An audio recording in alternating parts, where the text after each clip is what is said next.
De retour sur le plateau du MIPIM Live, on est en Riviera 7 à 18. Je reçois cette fois-ci Romain Boursier. Romain, bonjour. Bonjour. Vous êtes architecte urbaniste, associé au sein du cabinet Architecture Studio. Première question, la question un peu classique. Présentez-nous Architecture Studio.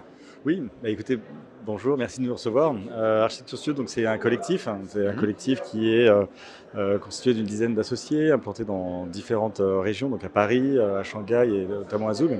Et donc l'idée du collectif, c'est finalement d'élargir, croiser les regards et travailler en synergie au sein de l'équipe.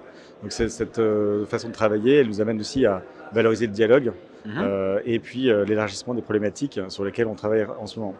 Donc en ce moment, on change aussi un petit peu, on renouvelle l'approche conceptuelle de l'agence, notamment par un travail qui se fait à la fois par un regard plus prospectif autour des domaines d'expertise de l'agence, où on entame avec les différents matinées d'AS, ces invitations d'institutions, d'expertise, de maîtrise d'ouvrage et puis de créateurs, ça peut être designer aussi, pour un peu reposer ces questions qui se posent. Et c'est vrai que ce cycle-là, on l'a initié avec le confinement, qui a été un vrai accélérateur finalement de nouvelles réflexions à ouvrir et d'échanges surtout nécessaires à avoir entre les différents acteurs. Donc finalement cet ADN du groupe, aujourd'hui on l'élargit et on le projette aussi vers les nouvelles problématiques émergentes. D'accord. Alors quelles sont-elles ces problématiques émergentes? Qu'est-ce que vous retenez? Parce nous, qu'il y en a beaucoup quand même. Oui, tout à fait, bien sûr. On a pu justement profiter d'une tribune qui nous a semblé nécessaire en fait, d'écrire au sein du collectif sur finalement cette incertitude qui est un peu émergente, qui rebat les cartes d'une certaine manière et avec l'arrivée des conflits aux portes de l'Europe, aussi des nouvelles incertitudes sur l'aspect énergétique notamment, on l'a évoqué précédemment.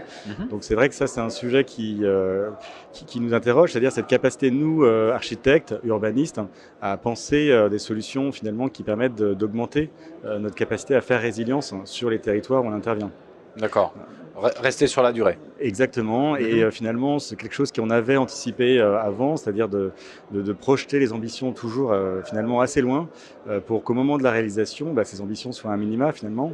Mais ce qu'on pense là, c'est que ces ambitions doivent permettre dans le très très long terme d'être à la fois ressources, support de nouvelles solutions, sobres et surtout co-conçues avec l'ensemble des acteurs. Ça nous semble important.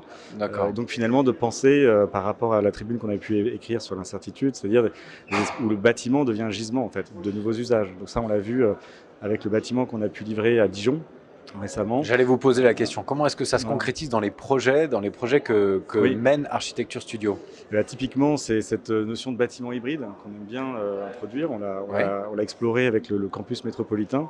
Quand vous dites campus hybride, hybride dans sa typologie? Alors, plusieurs aspects, notamment l'aspect, on va dire, fonction déjà, d'accueillir deux écoles dans un même bâtiment et de l'ouvrir à des usages tiers, c'est-à-dire des usages de la ville qui peuvent venir lorsque le bâtiment est fermé, la nuit, le soir ou pendant les vacances, pendant les congés. Donc là, c'est un vrai intérêt d'avoir un nouveau gisement, un nouvel espace pour un bâtiment qui est ouvert à ces usages-là.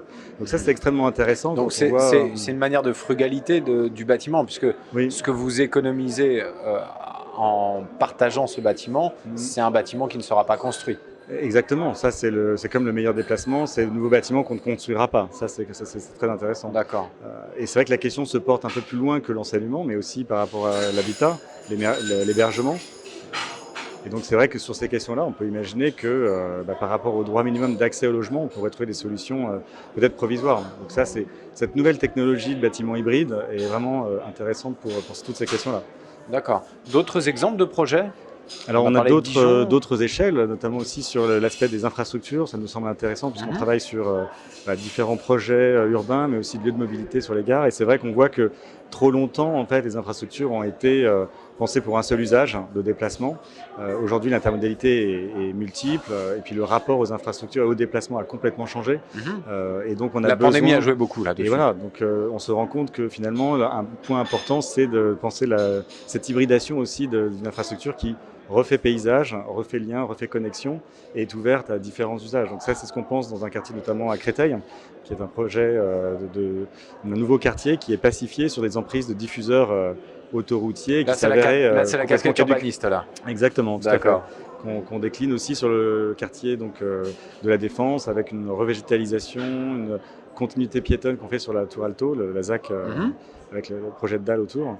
Et donc ça, c'est des aspects qui sont intégrés, notamment sur l'aspect environnemental aussi, sur l'avenue Raymond Dugrand qu'on a pu à Montpellier, dans la ZAC Parc Marianne, où on a pu penser tout un profil en fait, d'aménagement qui fait réserve, mais alors là pour le coup littéral, réserve d'eau en cas de crue, la crue du par rapport au Lèze, Lèze, qui est bien connu. Et donc c'est tout un aménagement qui est pensé comme un espace de réserve. Donc finalement c'est l'espace ressources, créer du gisement, ça nous semble maintenant prioritaire. Et donc penser les biens communs plus largement comme un facteur de résilience, qu'elle soit archipélique ou générale. D'accord. Romain Boursier, merci beaucoup pour ces réflexions, pour cet échange. Et on continue avec ce MIPIM. Parfait, merci à tous. Au revoir. Merci.